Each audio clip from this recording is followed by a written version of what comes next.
Alhamdulillah inni bil khair. Alhamdulillah, alhamdulillahilladzi khalaqa lakum ma fil ardi jami'an tsumma stawa ila samai fasawwahunna sab'a samawat wa huwa bikulli syai'in 'alim.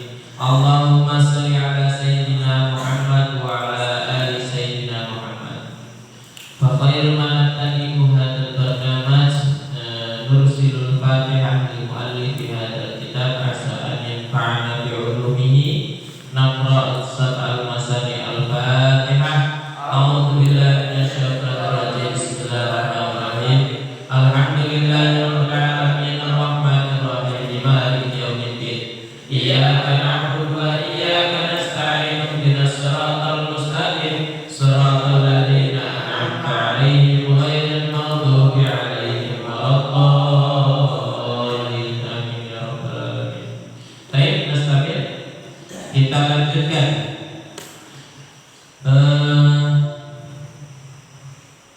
Lianna Allah Ta'ala yabghadu idza mudiha al-fasiqu wal-zalimu. Karena sesungguhnya Allah itu yabghadu marah idza mudiha, ya, jika dipuji al-fasiqu wal-zalimu, jika orang fasik dan orang zalim itu dipuji. Dipuji artinya apa? Ini masih berlanjut terhadap kemarin larangan-larangan terhadap bergaul terhadap orang-orang pejabat penguasa.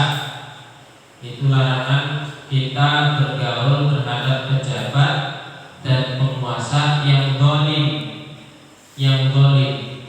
Artinya ketika kita bergaul dengan penguasa ataupun pejabat yang zalim, suatu saat kita dituntut untuk memuji mereka, padahal mereka itu zalim, padahal mereka itu fasik. Ya, kalau pejabat adil nggak apa-apa, boleh, dan bahkan kita wajib mentaati mereka. Tapi kalau pejabat itu zalim atau fasik, Allah melarang kita untuk bergaul kepada mereka, dan Allah tidak suka kalau ada orang fasik dan zalim itu dipuji. Paham ya? Paham ya? Jadi ini penyebabnya. Idza mudihal fasiqu wal zalim. Allah akan marah kalau orang fasik. Fasik itu apa sih? Fasik itu orang yang rusak. Ya, orang yang rusak itu ya maksudnya gimana? Salah satu tanda orang fasik itu apa? Orang fasik itu tandanya apa? Ayo, kalau orang zalim kan jelas, ya kan? Dia nyusahin orang, nyusahin masyarakat, ya enggak? Itu orang-orang zalim, itu menyakiti orang-orang masyarakat, itu orang zalim, jelas, banyak yang tahu. Kalau orang fasik itu gimana? Sudah tahu dosa tapi dilakuin, itu fasik. Udah tahu wajib tapi gak dikerjakan, itu fasik. Udah tahu bahwa Allah menciptakan wa ma khalaqtul jinna wal insa illa liya'budun. Allah jelas tujuan menciptakan jin dan manusia itu untuk ibadah. Fungsi manusia itu untuk ibadah. Ibarat kalau kipas itu untuk apa namanya, membuat suhu sekitar kita adem, dingin. Tapi dia tidak menjalankan, tidak berputar. Ya sama seperti manusia yang tidak mau ibadah. Maka kategorinya orang yang gak mau ibadah itu fasik. Orang yang gak mau sholat wajib itu fasik, rusak, gak sesuai fungsinya. Paham ya? Wa man da'a li baqaihi faqad ahabba an yu'sallahu fi amrihi. Dan barang siapa yang mendoakan lituli baqaihi,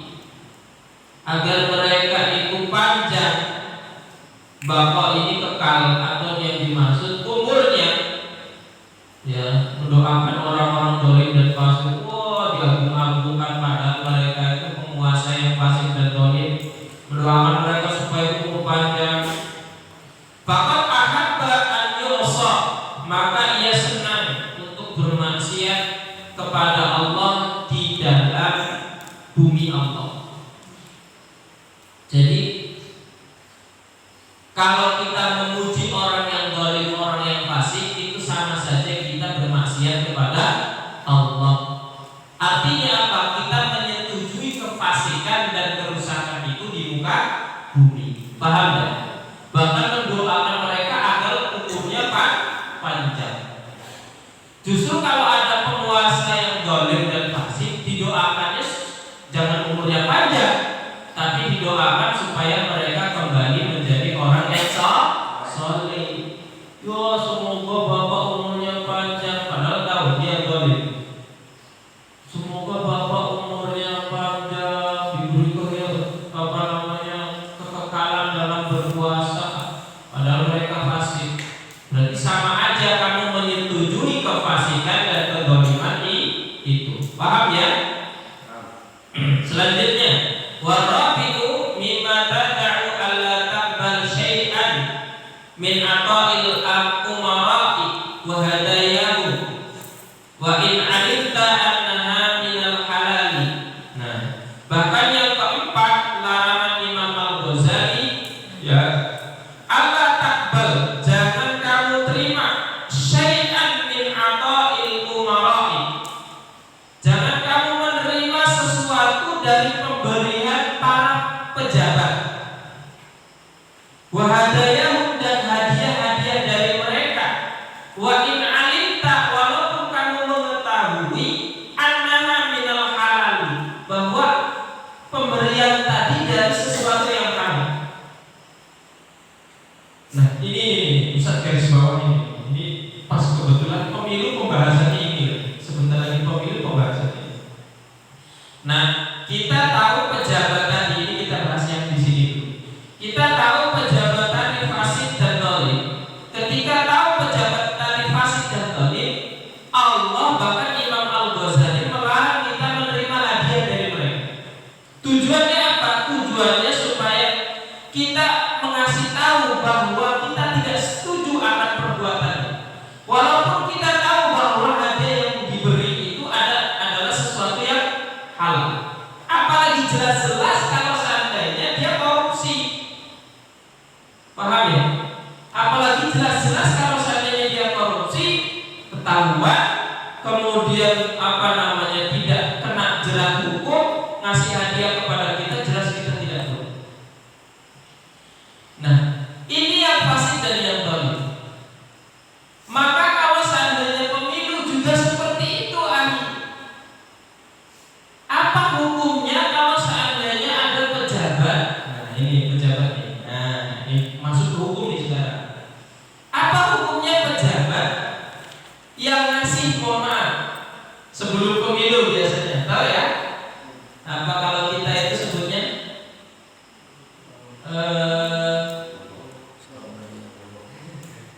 apa ada bahasanya? Fajar itu, serangan fajar. Jadi nanti pemilu ada namanya serangan fajar. Pagi-pagi ada orang keliling ngasih duit. Ya, kalian nggak tahu karena kalian nggak nyoblos. Nanti yang udah berhak nyoblos biasanya ada seperti itu. Nih, serangan fajar itu seperti ini. Nanti pemilu ini, sebentar lagi pemilu, ada orang-orang yang kampanye ngasih baju, ngasih duit, ngasih amplop. Tujuannya untuk dipilih. Ingat, tujuannya untuk dipilih. Sekarang mau saya tanya. Apa hukum uang tersebut bagi yang memberi dan bagi yang diberi? Ayo, ada yang tahu? Ada yang tahu? Ya. Ini masuk kategori rosi wal murtasi tidak? Kategori rosi itu suap, wal murtasi, dan yang disuap itu apa imbalannya? Iya, maksudnya apa? Azabnya apa? Masuk neraka. Arasi wal murtasi finnar. Yang nyogok, yang disogok, dua-duanya masuk neraka. Nah, kalau ada kejadian tadi berarti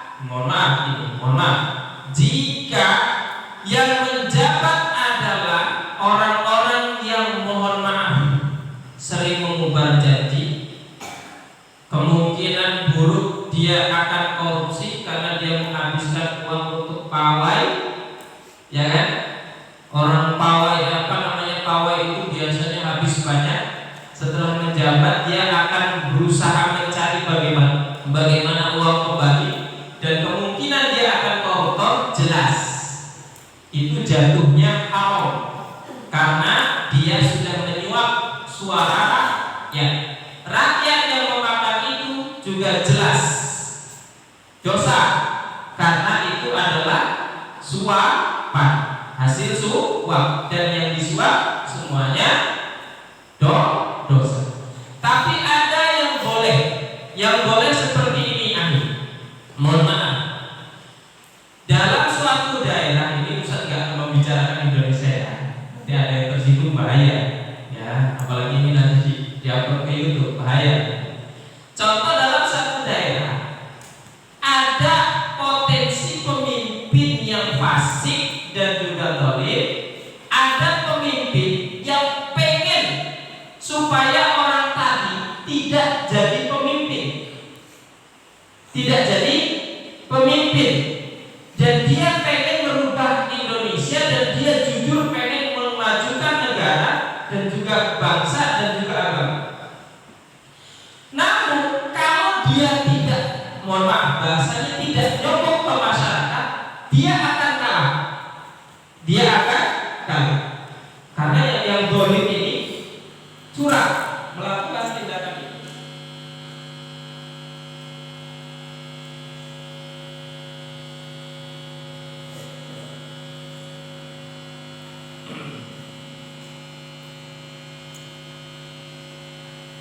Nah, Ustaz lanjutnya. Nah, yang zalim ini curang, melakukan berbagai cara. Sedangkan orang yang jujur tadi, orang yang beriman tadi, dia saking jujurnya dia bingung akan melakukan apa lagi. Maka dia terpaksa melakukan, memberikan masyarakat itu. Tujuannya bukan suap, tapi tujuannya adalah supaya bisa mengalahkan orang yang zalim. Maka itu hukumnya boleh, bukan dikatakan suap yang diharamkan Allah. Karena apa? Dia membayarnya adalah membayar sesuatu untuk haknya. Apalagi seumpama dia yang paling layak, dia seharusnya yang paling layak, seharusnya banyak masyarakat yang memilih dia. Tapi karena ada orang yang zalim itu nyuap, disuap semuanya. Akhirnya orang-orang milih dia semua. Padahal dia tahu yang sebelah sini itu zalim, fasik, sedangkan dia jujur. Masyarakat seumpama yang memilih dia akhirnya berinisiatif, ya sudah, kalau mereka menggunakan uang, kita juga terpaksa. Kita harus berjuang mengeluarkan uang kita supaya kita dipilih. Itu boleh. Itu dikategorikan bukan suap, tapi dikategorikan sebagai investasi ke dalam kebaikan. Karena apa? Untuk mengalahkan kezaliman. Itu boleh. Tapi dengan syarat memang hanya itu cara satu-satunya. Paham ya? Dengan satu cara, hanya itu cara satu-satunya, nggak ada yang lain. Paham ya? Sama halnya seperti ini. Ustadz berkelahi merebutkan tanah Ustadz yang diaku oleh seseorang. Contoh ya. Ini nggak apa-apa ya, saya kasih contoh ya. Seumpama Al-An Satria pengen merebut tanah Ustadz. Akhirnya kita ke mahkamah, ke pengadilan. Ini yang menang malah Satria. Sumpah, tanah Ustadz mau diambil. Karena apa? Karena hakim atau jaksanya itu disuap oleh Satria. Maka cara satu-satunya supaya tanah Ustadz kembali adalah Ustadz juga memberikan kepada hakim tadi. Maka sama kategorinya seperti itu. Boleh Ustadz menyuap hakim tadi. Karena apa? Karena suapan tadi untuk mengembalikan hak yang dimiliki Ustadz. Paham ya? Itu boleh. Jadi kalian jangan anggap semua yang suap dan yang disuap dosa. Ada yang suap itu boleh. Seperti itu. Ketika suap itu tujuannya untuk mengembalikan hak yang direbutkan. Paham ya? Paham ini ya? Jadi itu. Maka nanti kalau ada serangan fajar ketika ada pawai seperti itu, jangan diterima. Jangan diterima. Kembalikan. Jelas itu adalah suap. Ya, jelas itu adalah suap. Dan hadisnya jelas, ar-rashi wal murtashi finnar. Suap dan yang disuap akan masuk neraka. Baik, ini saja yang bisa Ustaz sampaikan. Kurang lebihnya mohon maaf. Wabil akhir